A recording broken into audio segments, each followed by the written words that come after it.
Tell me, though, what's his technique? That last strike, it seems invincible.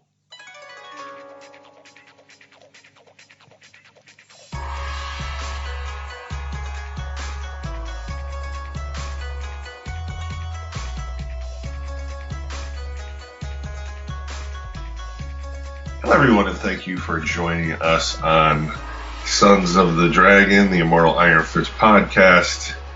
Which way you want to put that, first or last, is always up to you. I'm Carl, and I'm here with Rebecca. Yay! Hooray! We've taken over. Connor can't make it.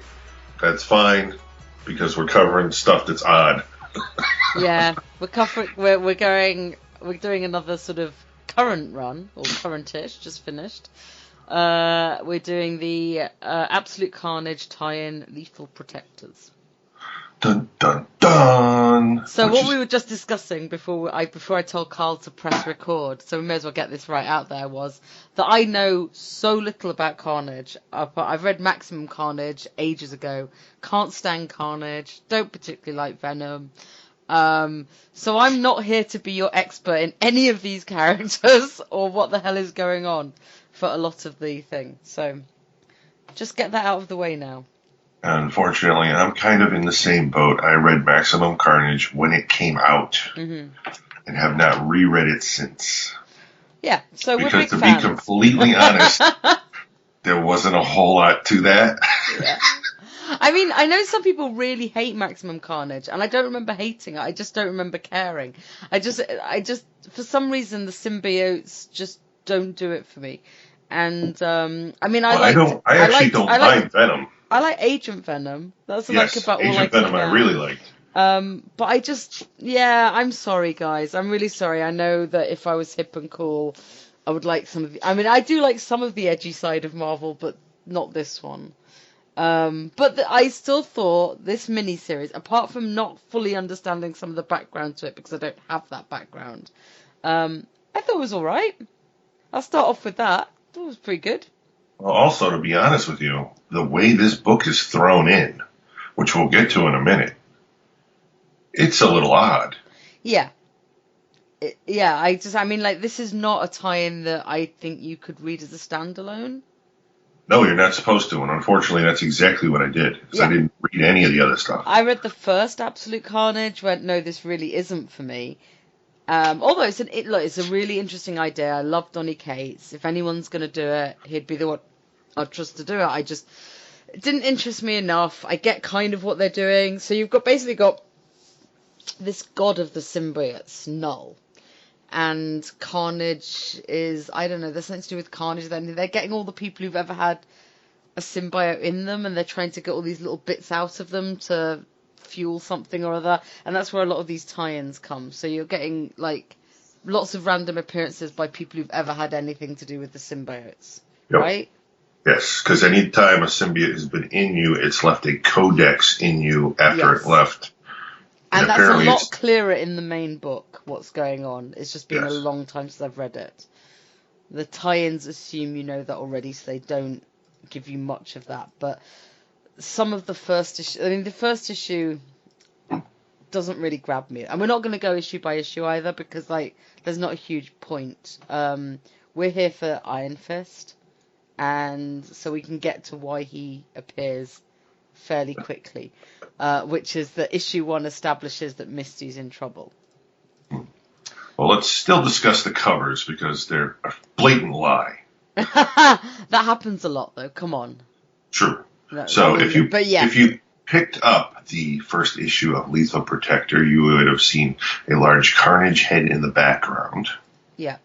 Followed by Iron Fist charging up his right-hand fist, but being grabbed by Carnal's tendrils, with Cloak and Dagger behind him and Morbius standing behind Dagger. And you're thinking, oh my god, now here's a team I can get behind. Yeah, it's a nice team, right? And it's actually a really nice cover.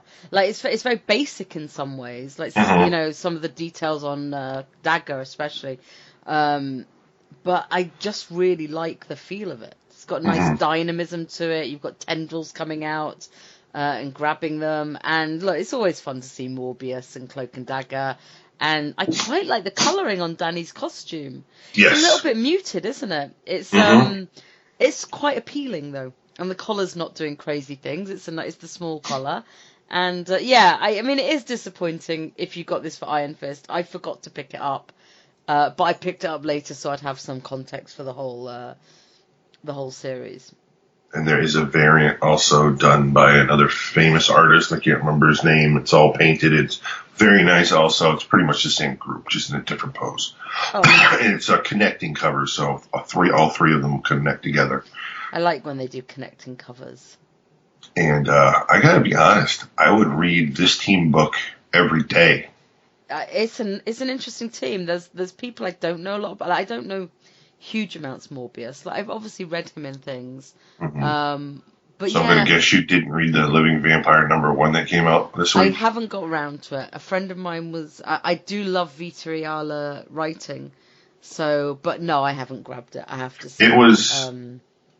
It's good, but story-wise, it's more of a basic reintroduction of his struggle. Which makes sense. Right, especially with the supposed movie that is still, from what I'm hearing, going to happen. Yeah, apparently it's being shot, or it's been shot. I think it's supposedly started shooting last month, but then I never heard another thing about it. Yeah, but then to be fair, lots of other things have kind of taken over Joker and... Still haven't seen it. Well, it's now made $1 billion. Yes. But things like that have kind of taken over some of the narrative, especially with films that are just like, oh, it's just started filming. I don't know what there is to say. I've not seen, you're right, I've not seen any behind the scenes pics or anything. I know Venom started shooting as well. Yep. There's been a couple leaked photos, which I have not tried to look at. I haven't looked at them at all, no. I didn't even know there'd been any. I've seen some behind the scenes from some of the Marvel stuff, but... I think what's his face, the star there, leaked a couple just pictures and people in coats standing behind cameras. Crap, nothing in front of the camera. Yeah. And just like it's the same stuff they leaked with the new Halloween movie that just finished wrapping movie. There's so and so in her same bloody shirt standing, next to her chair. So what's happening, people? Woohoo! Who cares? And the only Iron Fist news I have heard is apparently the rumor is not dying that he might appear in the Shang-Chi film. Yeah, but didn't we start that rumor? And number 2, isn't it, on trashy websites? True it is, but it's still... We didn't start the rumor. We're not that big, but we did...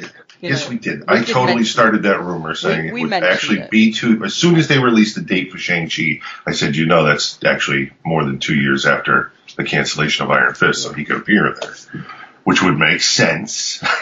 It would make sense, but all these blooming clickbait sites coming out with, hey, guess what? Maybe Blade will appear in a Blade film. Oh, because they've been cast. Right.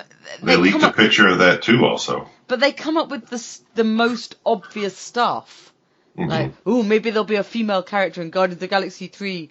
So, okay, if you spew out enough of those, you're gonna be right. Right, you're gonna hit the target sooner or later. And we've all got the comics as reference. It's not, R-rated Punisher film with John starring in it from the Netflix series. Right.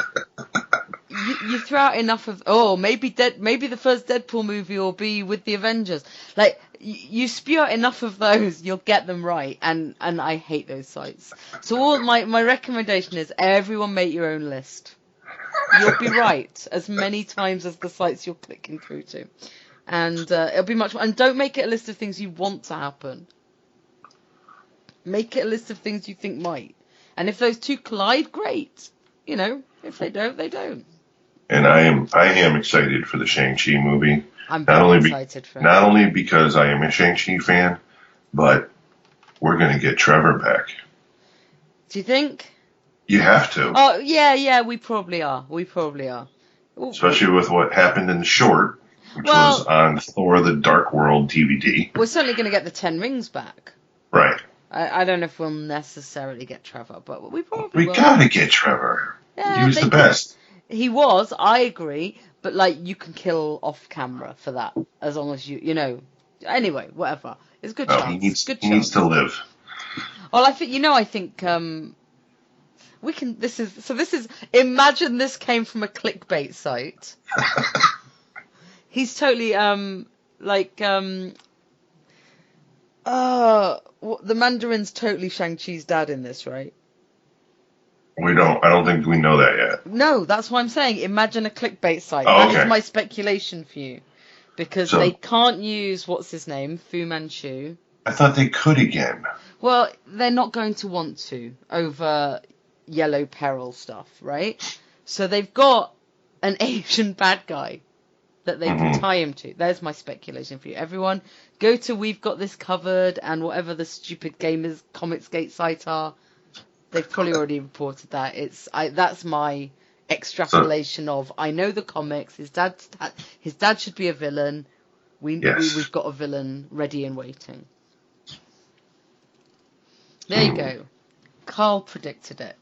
No, I didn't predict that. That one's all you. No, I was just like, I want you to take that one. I said it, but I got it from Carl, from the vibes. Yeah, I don't think there's been any Iron Fist news. There's not been much news. Marvel's announced another 1 billion dates for films. Yeah. Another 4 films for 2023. And there's no titles. Their Disney Plus hit over here. Yes, and got 10 million subscribers. And Americans spoil everything for everyone. Yeah, sorry about that. It's not me. It's not Carl. But I am unfortunately American, but I'm not spoiling anything for anybody. If you are in a position where you have to wait at least 5 months for Disney Plus, do not expect to go into The Mandalorian unspoiled because Americans cannot save themselves, cannot hold themselves back. So. Now, as far as Marvel on Disney Plus, sorry. None of their new stuff starts anytime soon. No. Other than the Marvel stuff we get, I think we get Falcon and the Winter Soldier's the first one. I think that starts in spring, so I think it'll probably hit whatever markets are coming in March. Which this is terrible of me. Of course, I only know the UK. I think it's a lot of Europe. Get it because the Netherlands get it at the same time as Australia, so that's this week. And then I think the biggest European markets get it in March, end of March, 31st of March, or by 31st of March, but it'll be 31st of March. So I think Falcon and the Winter Soldier will either drop that day or like really near after that. So I don't really care about the Mandalorian spoilers all that much. And knowing them, it was inevitable it was going to happen. But I think, I said it on Twitter, it's like I've now pretty much, in case people now start to spoil the actual plot, I've now muted everything to do with Star Wars, which is not particularly great considering we have a Star Wars film coming out in a month. So any marketing. Should we even touch on the rumors from that? No. Any marketing, because I don't know any rumors about it. I don't want to know any rumors about it. Thankfully, I'm going to be in Cambodia until it drops. I'm going to drop a rumor right now. And no, it's not going to affect anything you do. It. Okay. No. They did screenings. And apparently the screenings came off so badly. Did you read this on another of these shitty sites? No. This is on a whole bunch of different ones. But you never know. They do share information, and I don't usually see where it came from. They brought George Lucas back in and supposedly spent another $22 million to repair. But I don't know where that rumor came from. It just seems very rumory. But it's possible. It is what it is. I mean, it is what it is. Yeah, it could well be true. It doesn't matter too much. It happens all the time. It's been going on for years, and just now, because of technology, we hear more about it. But this isn't really anything to even be worried about. As long as the film I go see when I get back is good. Well, even if it's not good, I don't really care. I mean, if it's not good, I mean, look, it is what it is. It's like, I don't know. I mean, I want it to be good. Obviously, I want it to be good. But if it's bad, so what? I've spent I won't see it again. It's like I've still got the Star Wars I've got, and I'm a little bit demob happy in case anyone hadn't worked out that I'm going on holiday in like a week and a half. All I'm concentrating on is packing and making sure I don't die when I'm over there. And no, seriously, like my entire focus is can I get an EpiPen before I fly, and how to avoid tarantulas. So I get back 3 days before Star Wars hits, and I'm literally I just want a good time in the cinema. Like it's like if it's not a classic Star Wars film, then I'll shrug it off and come back and go, what a shame. Like it's a shame they didn't sort of nail it. And I know a lot of people had that with Last Jedi. I loved it, so I'm not in that position. But I think because a lot of people didn't like Last Jedi, maybe they'll have their expectations down a little bit more. I don't know. I mean, all I ever ask when I go to the cinema is that I enjoy it. Like, whether I enjoy it because I'm laughing at how bad it is, or if I enjoy it because it's the best thing I've ever seen, or if I'm educated, or if I'm wowed. I just want to not feel that the money is wasted. But that's also a very chill approach. If it's bad, I promise you I'll be very sad and I will gripe a little bit about it. But right now, I just think it's an interesting move that I've had to, like no marketing they do about Star Wars now is going to touch me, the amount I've muted. But I've already bought my ticket also, so who cares? You know, like, I was like, I'm taking the approach of, I can't get too upset about the spoilers if it's going to happen with 5 months. I'm worried that as the show goes on, because obviously, like, first 2 episodes is just going to be set up. I'm worried that as the show goes on and there's actual, like, full story and new characters being thrown at us, I don't really want to get spoiled, but I appreciate that it's going to happen.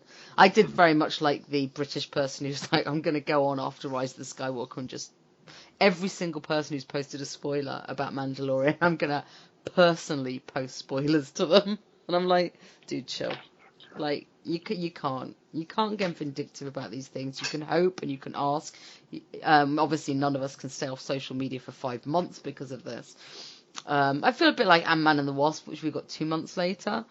And I was just like, screw it, I'm just going to read all the spoilers because it's going to get spoiled anyway. And I kind of feel a little bit about that about The Mandalorian is maybe I just say screw it and read them all. Because is it really worth getting angry about something that is going to happen? Especially as there are other areas of the world that will get Disney Plus after us. And like, am I going to not say anything about Falcon and the Winter Soldier? I mean, I'm pretty good about it. I try really hard not to say much, but it's going to be tough once it's the stuff that I care about more. So, but yeah, if you wanted to stay spoiler free, have a look. Move out to the country. Cut all ties to anything electronic. To be fair, I am going out of the country for a little while, but I will. Now, this is what boggles my mind. Yeah. These movies, Star Wars movies, the Marvel movies, the DC movies, any movie. Yeah. They're made to make money. Yeah. As much as we'd love to say this is to service the fans and show us how much they love us and all this happy crap, it's not. It's to make money. Yeah. And in this day and age, where stuff is literally scanned, bootlegged, sold on street corners for $1 on every black site on the market, why the hell are they still releasing this shit months apart in other countries? I think for services like, I mean, like, look, we never got DC Universe, and I don't think we're ever getting DC Universe. They're like, screw it. So if they're worried about where their money went, we're also not getting HBO Max. So at all. I think the problem is with all these other different areas is because Disney is so huge, they've already licensed a lot of their titles to streaming services in those countries already. So they may have, I think a lot of it is like waiting for contracts to finish. I know for Europe they had a bit of an issue because the EU demands that a certain percentage of shows are. No, I'm just talking about the movies. Like, why in God's name did it take you 2 months to get Ant-Man and Wasp? That was because of the football. That's asinine. They assumed nobody would go to the cinema while the World Cup was on. So instead of putting it But, you know, like as if football matches take up 24 hours a day. Like Exactly. anyone can fit in a film if they really want to see it in amongst. Even if England had got to the final, like there would have been time to fit it in. So it's annoying. It doesn't happen that often. Because usually, I mean, like we get Jojo Rabbit in January, Mhm. which you guys have already had, which is probably more annoying to me because I'd really like to have seen it. But I don't know. I don't know why they do it, but there's a reason. I know some things we get specifically timed for our school holidays, because they think they'll do better then. But you know, who knows? All right, so Back to Carnage. back to Lethal Protectors. So all you need to know about issue 1, right, is that Misty's been caught, and they want to use her. They want her arm. She's got some sonic boom thing in her arm because she thought she'd get captured. Whatever, blow that off. They want her to feed to someone when they get resurrected. There's this bunch of these little Carnage, whatever, the Null people. I don't even The know. Null Worshippers. The Null Worshippers, and yeah. So Misty runs away, and she covers herself with one of those, and she runs and runs and runs, and manages to ring Danny. That's really all issue 1 is setting up, and even that I don't think it has the phone call in the first issue. Let's say, I think you jumped into part 2 on there. No, only with the phone call. Yeah. Yeah. So, And with the killing of the thing and wearing the skin and. no, that's issue 1. No, I don't think so. It is. No, I'm looking at it. It is, because it's where she said they want her to feed to the sacrifice, and she's running through the sewer with the thingy on her head. No. Whatever. You're close. But no, she does. She literally just gets away and then sees in the sewer. Oh yeah, she sees the whole gang of them all swarming. And it says to be continued. But what they did is they raised. Shriek went into the center of the demonic circle they carved in the floor because Null apparently has some type of thing that requires a pentagram because, space alien symbiotes, worship the devil also. But whatever. And Shriek gives herself, so they rip out her spinal cord to release her codex or something. Who knows? And they bring back Demo Goblin, except now she prefers to be called Dema Goblin, and proceeds to make out with what's his face there, the six-armed I don't know. Spider-Man doohickey. And yeah, whoever. Then her arm had a safety precaution. It lets off a sonic blast, which allows her to think she has the upper hand, but unfortunately, since Shriek uses sonic blasts, it didn't affect her, so she rips the arm off, and then she escapes to the sewers to find out that it's filled with carnaged followers. Yes. All these red slimy-looking guys with squirrely marks on their face. And it says, to be continued. And in issue 2... Well, before we hop to issue 2, it actually tells us in the beginning of the issue that, let me get back to that page real quick, that all this is actually going down. Here we go. The events of this story take place after Absolute Carnage 1 and 2. And if you haven't read them yet, proceed at your own risk. Yeah, so if you're like us, you have no idea what's going on. And also a major player is Jameson, J. Jonah Jameson's son. Yeah, James who, John Jameson. I think it's John. Yeah, that is. But he's Man-Wolf, the astronaut who brought back a stone that got stuck in his chest. He became kind of cosmic later on, and I think his name changed to Space Wolf or something like that. But now he is back on Earth and apparently just goes by Man-Wolf, or tries to keep the Man-Wolf covered up at all times because he's more like a agent now for the feds or whatever, or a secret group, Black Ops team. Yeah, because we have a lot of Black Ops teams right now. it seems. Like Misty, kind of, but whatever. So then we go to 2, where... Now, where the hell did she get the cell phone from? I gotta find that. Who So, knows? so Misty is in the sewers. She actually manages to kill one of these lesser Carnageite guys. Yeah, God knows how without her arm, but whatever. And 'cause she's that tough. Come on. She is. I love Misty. But again, we go to the cover. Yeah. Let's talk about the cover again. Pretty decent cover.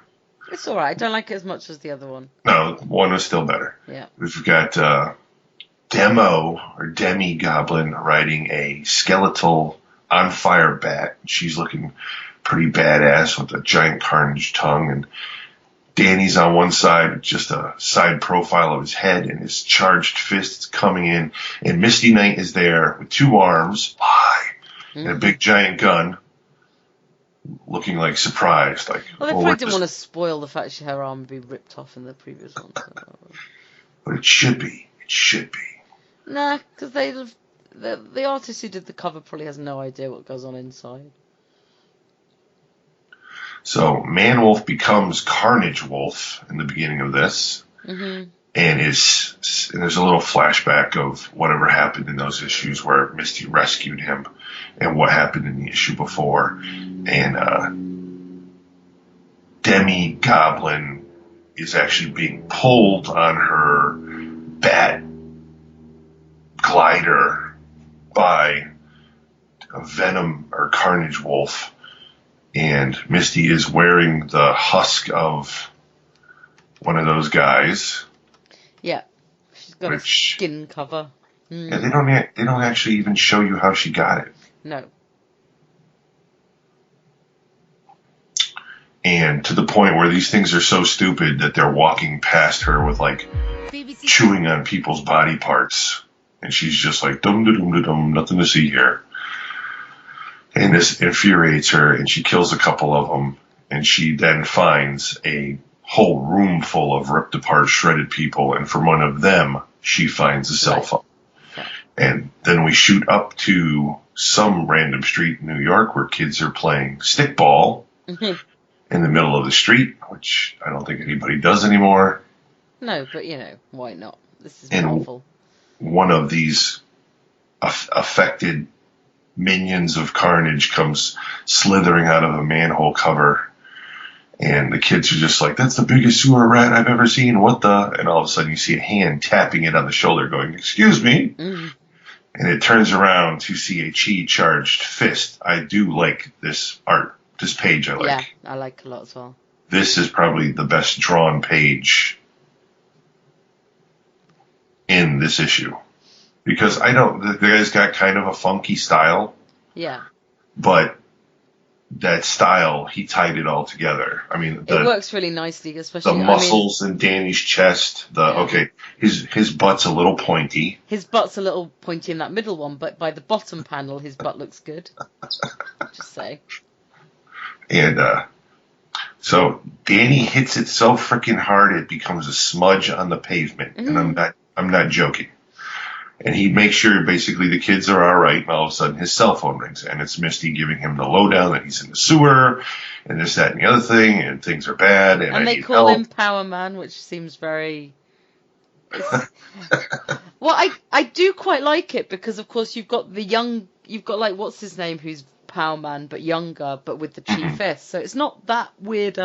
Like, for anyone going, oh, but Power Man's black. It's like, I mean, they are both black, but like, we do have one who's got the chi fist, so it's not totally crazy. Right. But it's it also seems like a very Iron Fist thing to have happen. Yes. And he's not snarky back to them. Do you know? So we've got a slightly nicer bit of seems more natural Danny banter in this one. Mm-hmm. But let's be honest, if you're a kid and you're watching TV and they're talking, because let's be honest, he's always with Power Man. Yeah, but you would know which one was Iron Fist by the... And they're like, Power Man and Iron Fist came in today and saved so-and-so, and they just show a quick little clip of 2 guys. Yeah, you have no way of knowing. A 5-year-old's not going to go, okay, which one's who? Exactly. But I like that, can we just say how nice it is that Misty rang Danny? Because, aww. I like it when that happens. When the poo hits the fan, she calls the ex she can count on. Yeah. Not the Sam current one. Wilson. She hasn't got a current one as far as we know. Oh, she's broke up with Sam? She hasn't been seen. Well, Sam hasn't really. She hasn't been seen with him for ages, and Sam was dating Thor as well. So who the hell knows? Oh. Don't get me started on that. If you think Connor can rant about Misty and Danny, don't start me about Misty, Sam, and Jane Foster. Some very confusing Marvel timeline going on. But and then yes, all of a sudden, Misty can count on. Misty's phone explodes in her hand as she's trying to tell him more information. And Danny's like, Misty, damn it, the sewers, she has said. And then he slides open the manhole cover and looks down and goes, sweet Christmas. Yay. And we see down the sewer cover.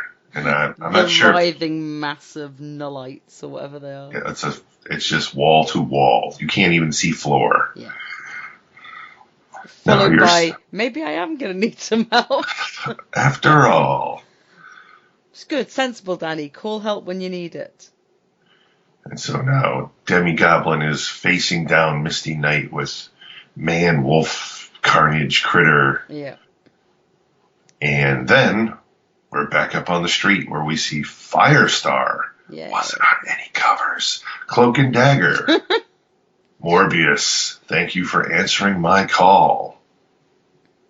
I like that Danny's moved to 3/4 length costume here. That's well. I like the evolutions of Danny's costume. It's alright. I like it. Show a bit of leg. What are you talking about? The capri pants? Yeah. They're kind of capris in the other photos. It's just they are a little higher in that shot. Yeah, I just like it.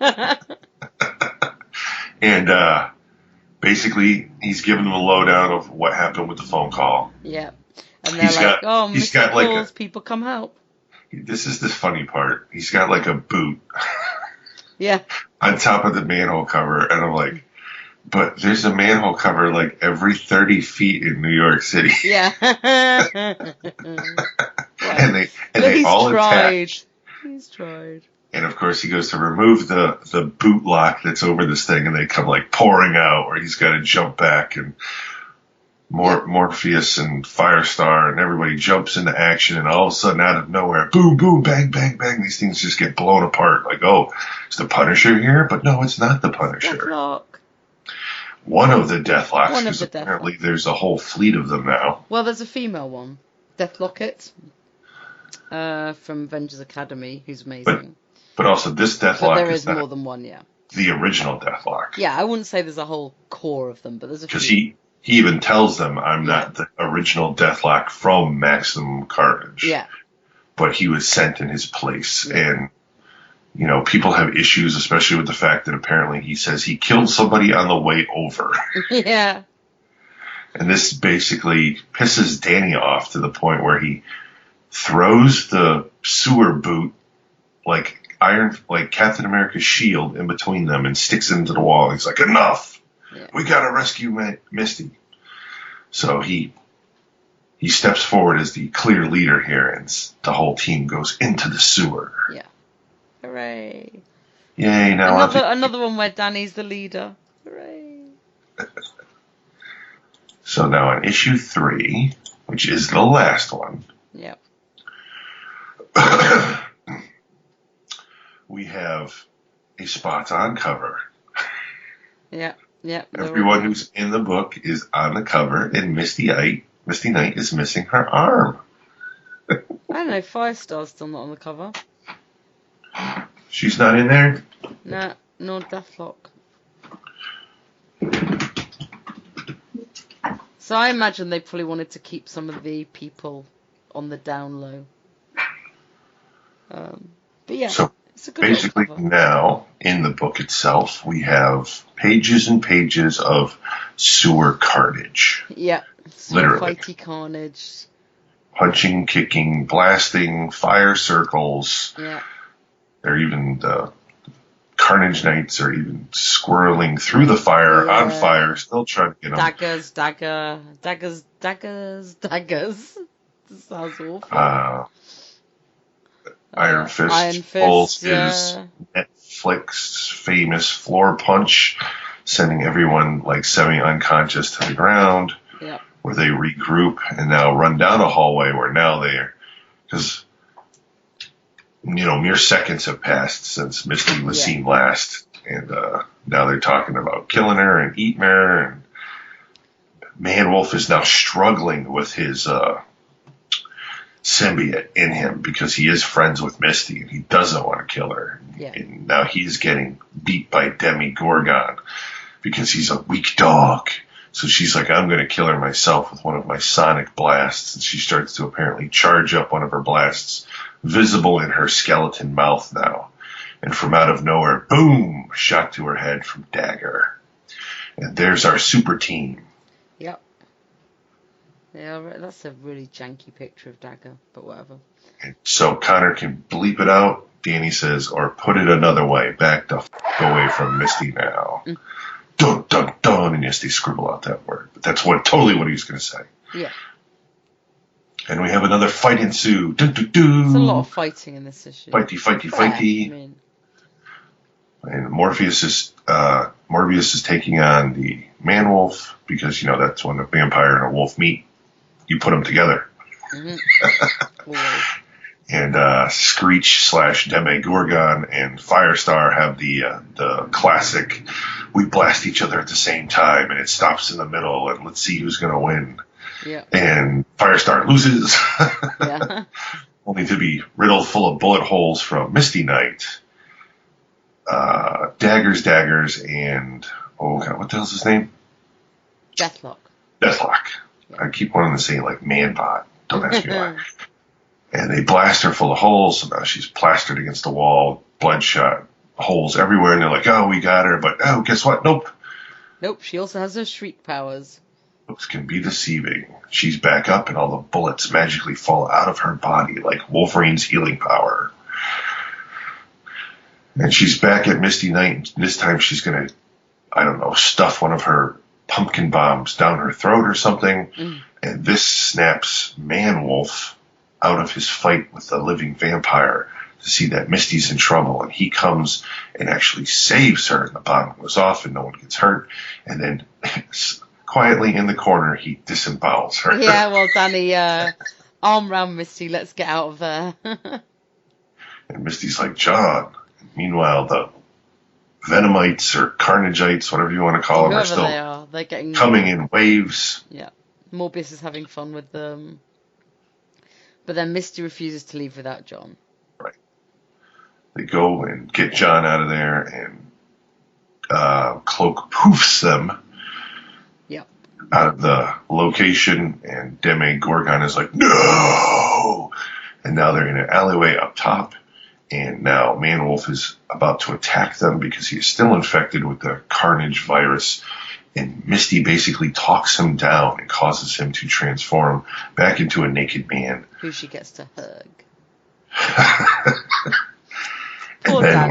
and then we're back at the New York City, an undisclosed facility. And speaking of Star Wars... Which we were a while ago, yes. Now Man-Wolf is floating in the exact same tank a certain Luke Skywalker was floating in. And in almost every science fiction tropey tank, but yes. They started it. Okay. And he wakes up in there and he's looking around and Misty's there waiting for him. So he feels comfort, and the other agents who are in the shadow are standing behind Misty, saying they need to debrief her. And then hours later, you see Misty, and again, Misty has both arms now. Yeah, they probably have some spares for her. Oh yeah, I'm sure. Yeah. And she goes into a conference room and lets them know what's going on, and that Jameson now has apparently been cleansed. Carnage, yeah. And he's going with them to go after the main baddie now, and Cloak blips them out of the room. Misty Knight stays behind with John. Actually, he didn't go with them. The superheroes went first, but I guess they're going to be following up. And it says, all to be continued in Absolute Carnage #5, which actually isn't out yet. Okay, cool. Well, that's good, because then I feel bad that we haven't read it. So there's 3 issues, guys. A lot of fighting went on. Yeah, I mean, it was a pretty simple little rescue mission, but I've read worse tie-ins to events. Not a lot of Iron Fist, but what was there was good. Yeah, I mean, like, it was a group thing, so he was never going to be in a huge amount. But I like that he took a leadership role which didn't get undercut. He had a little bit of quippy, got to be all nice and protective of Misty, without any weird, oh, I wish she was still dating me, or jealousy of John being her friend. So that was pretty nice. It was just it's a pretty decent job. I mean, I'm not sure if I really would have wanted to buy it. I could have lived without it, but it was fine. Yeah. If you're trying to be a completist as far as storylines go, this could be completely skipped. Yeah. But still a decent read. Didn't suck. Yeah, did not suck. That's just a scoring record. That's it. Thanks for joining us. I don't know what we're doing on the next one. We'll probably get back to Power Man and Iron Fist unless there's anything new to talk about. You're going to be on vacation. I will be on vacation, so. But who knows next weekend? Who knows? We'll see. The next one might be just the Absolute Carnage 5 if he's in it hot and heavy. Yeah, true. But we will see. But thanks for joining us, and thanks for listening. And let us know if you want us to cover anything odd, your thoughts, your ideas, your blatantly fake rumors about what's going on in Marvel or Star Wars. Yes, please send us all your blatantly fake rumors. But until then, may your fists be a thing on to iron. Thank you. Adios. Bye. Iron Fist and all other characters in these comics are properties of Marvel and Disney. Any music or images we use belong to their respective copyright holders. We do this for fun, so please don't sue us. You can contact us at sonsofthedragonpodcast@gmail.com. Just send us mail, comments, thoughts, anything you want really. It doesn't even have to be related to Iron Fist. If you don't want it read on the air though, make sure you mention that. You can also find us on Facebook, the Immortal Iron Fist Podcast, Sons of the Dragon, our Twitter, at Iron Fist Podcast, our SoundCloud, soundcloud.com/Sons of the Dragon, hyphens where the spaces are, our YouTube, Connor Carl, just search Iron Fist Podcast and you'll find us real quick. We are also on iTunes. If you find us there, give us a review and rate us. If it's less than 5 stars, please say why so we can improve the show.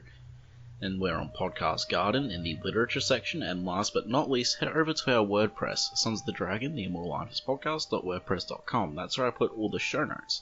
I'd like to thank Thomas Tissot for composing the Iron Fist theme song we use at the start of our Iron Fist episodes on the podcast. I'd also like to thank Peter John Sikorsky for composing the Power Man and Iron Fist theme we use at the start of our Power Man and Iron Fist episodes.